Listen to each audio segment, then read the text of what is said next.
Scott, what are dividends and why don't all shares pay them? Yeah, really good question, mate. So a dividend is people should think about it the same as they think about interest from a bank or rent from a property. It's the cash flow that the owner gets from what the asset is doing. Mm-hmm. Now, if it's cash in the bank, someone's paying you that interest to lend your money and you're getting a return on that. If it's rent, someone's living in the house or the unit, they're paying you for the privilege. In the case of dividends, you own a share or multiple shares of a company. They're making a profit and they're returning some of that profit to shareholders in the form of cash, because at the end of the day, there's only so much money that, say, a CBA needs to run its business. All of that spare cash, there's no point keeping it on the books. The owners, the share owners, they want some of that money because they want a return from their investment. So a dividend is the cash portion of profits the company says it no longer needs or can't use successfully, and therefore is happy to pay out to its shareholders. So why don't all companies pay them?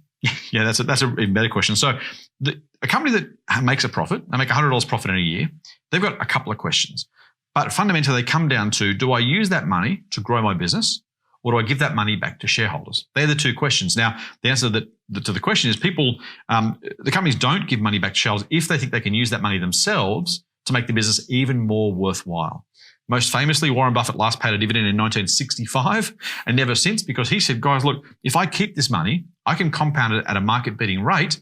If you're investing in my company, I assume you want that. We'll say, yes, we do, please. And so Buffett keeps that cash and reinvests it on behalf of the shareholders. If they can find good uses for the money, better uses of the money than I can, they should keep it and reinvest it in growing the business. Amazon famously has not made much money, but reinvested all of its profits in top-line growth, trying to become more dominant over time. Shareholders have forgone those dividends. I've got no cash flow from that business. I own some shares. No cash flow at all. But I know that by reinvesting that money, that profit, Jeff Bezos is making the company even more successful, even more larger and over time more profitable, because he's reinvesting that cash. So if the company doesn't need the money or can't use the money successfully and at a high rate of return, it should give it to its shareholders. If it can use the money, particularly if it's running at a loss and it needs that money simply to keep the business afloat, then it's not going to pay a dividend because it's investing now for future returns down the track. So in terms of investing strategy, it sounds like going for dividends or just going for growth, for investing in companies that don't pay a dividend, it sounds like it's a completely different strategy and there's no right or wrong answer or approach. I think that's fair. I think, it depends on what you want. So if you need to live off the income directly, you need those dividends. That's the one extreme. Mm. If you absolutely want to invest in hyper growth, as much growth as I can get, then you don't want any dividends because you don't want to invest in companies that don't want the cash. You want to invest in companies that need that money to grow. Mm-hmm. There's a group in the middle, though, where you might invest in a company that pays a dividend, but you might even reinvest that dividend back in the company to buy more shares. And so there is a midpoint. Often we see numbers that up to half of the return from the major indices over time have come from reinvested dividends, for example. So they can be a great source of compound wealth.